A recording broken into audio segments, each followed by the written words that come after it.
केजरीवाल की ED remand बढ़ गई है। बड़ी जानकारी आप तक पहुंचा दें, कोई भी उनको राहत नहीं मिल रही है। राउज एवेन्यू कोर्ट ने 1 अप्रैल तक ईडी रिमांड बढ़ा दी है। ईडी ने 7 दिन की रिमांड मांगी थी और अरविंद केजरीवाल की पत्नी सुनीता केजरीवाल का कहना है कि केजरीवाल को परेशान किया जा रहा है और कुछ नहीं है। ये सुनीता का कहना है। उनकी पत्नी अरविंद केजरीवाल की तबीयत ठीक नहीं है। दिल्ली के शराब नीति घोटाला मामले में सीएम केजरीवाल की राउज एवेन्यू कोर्ट में गुरुवार को पेशी हुई है और आज उनकी रिमांड खत्म हो गई थी। दोनों पक्षों को सुनने के बाद में कोर्ट ने केजरीवाल की 5 दिनों की रिमांड जो है उसको मंजूर कर दिया और ईडी ने 7 दिनों की रिमांड की मांग की थी। सुनवाई के दौरान केजरीवाल ने अदालत में अपनी बातें भी रखी हैं। देवेश हमारे सहयोगी जुड़ गए हैं। देवेश, कोई राहत मिलती हुई दिख नहीं रही है। 7 दिन की रिमांड मांगी गई थी और रिमांड बढ़ भी गई है।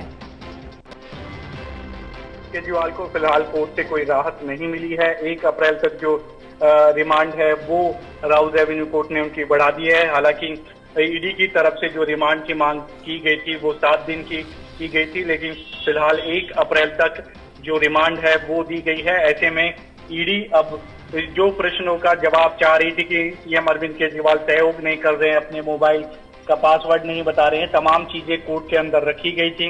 अब ऐसे में ईडी जो है शराब नीति मामले को लेकर आगे की जो प्रश्न है वो पूछ सकेगी। साथ ही साथ एक जिक्र और ईडी की तरफ से किया गया था कि गोवा से भी कुछ लोग हैं जिनको अरेस्ट किया गया है और उनसे भी फेस टू फेस सामने बिठाकर पूछताछ होनी है, तो ऐसे में उनका भी आमना सामना कराया जा सकता है।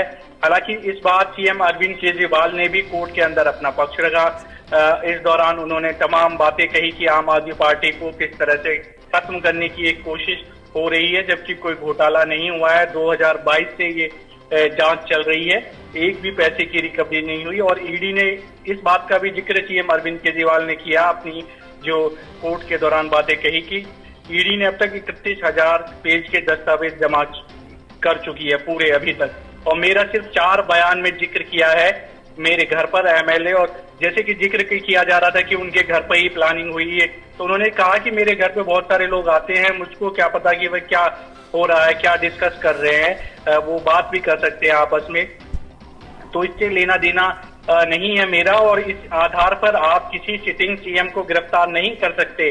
सीएम अरविंद केजरीवाल ने जो गवाह है, सरकारी गवाह जो बने हैं, उनके बयानों पर भी कई सवाल उठाए। राघव मंगूटा है, उनके द्वारा जो बयान दिया गया था उस पर भी कई सवाल खड़े किए कि उन्होंने 6 स्टेटमेंट दी और 7वें में फिर मेरा नाम लिया।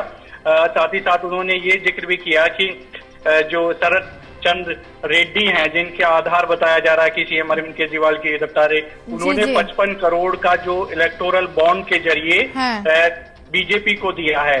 तो ये सब जिक्र, ये बातें सीएम अरविंद केजरीवाल ने कहा और कहा कि एक साजिश के तहत मुझे गिरफ्तार किया गया है उस घोटाले में जो कि घोटाला हुआ ही नहीं है। तो फिलहाल तो राहत नहीं मिली है।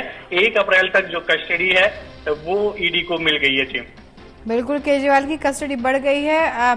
बहुत शुक्रिया देवेश तमाम जानकारी के लिए। तो अपने दर्शकों को बता दें कि रिमांड जो है वो बढ़ गई है, कोई भी राहत उनको नहीं दी गई है। इसी विषय में और क्या कुछ कहा जा रहा है, उनके वकील का क्या कुछ कहना, जरा वो भी सुनवाते हैं। एप्लीकेशन की कॉपी हमें तो खैर 2 बजे मिली, पर प्रेस को उन्होंने 1 बजे रिलीज कर दी थी क्योंकि कई जगह आ गया था कि क्या क्या ग्राउंड है। बट एनीवे, मिस्टर केजरीवाल ने रिक्वेस्ट की कोर्ट को कि मैं व्यक्तिगत कुछ बातें कहना चाहता हूं, तो कोर्ट ने उनको अलाउ किया बोलने के लिए और केजरीवाल जी ने अपनी बात बताई कि मेरे खिलाफ क्या एविडेंस है। खैर वो तो डिटेल की बात है, पर आखिर में उन्होंने कहा कि मैं पूरी तरह से कोऑपरेट करने को तैयार हूं। ईडी की जो भी इन्वेस्टिगेशन होती है और मुझे कोई इतराज नहीं, जितनी भी दिन आप कस्टडी में रखना चाहो उसको रख लो। उसके बाद फिर हमने कहा कि ये तो ठीक है कि हम ये बात कह रहे हैं कि जितने दिन भी कस्टडी में रखना रख लो, पर जो इन्होंने ग्राउंड लिए वो ग्राउंड लीगल नहीं है। उन ग्राउंडों को हम अपोज कर रहे हैं, तो उन ग्राउंडों को हम मान नहीं रहे हैं कि ग्राउंड बिल्कुल बेकार है। उस ग्राउंड्स पे पुलिस रिमांड नहीं हो सकता है। जैसे उन्होंने कहा जी कि पंजाब में एक्सटॉर्शन हुई, तो वो वो ग्राउंड थोड़ी है कोई मनी लॉन्ड्रिंग का। और कहा जी कि तुम्हारा आईटी इसका रिकॉर्ड लेना वो तो अवेलेबल ही है। तो ऐसे इन्होंने फर्जी से ग्राउंड रखे हुए हैं जो बिल्कुल ही लीगली साउंड नहीं है। पर चूंकि केजरीवाल जी ने कहा कि मैं पूरी तरह कोऑपरेट करने को तैयार हूं, तो इसलिए बेसिकली पुलिस रिमांड जो फर्दर है कंसीड किया।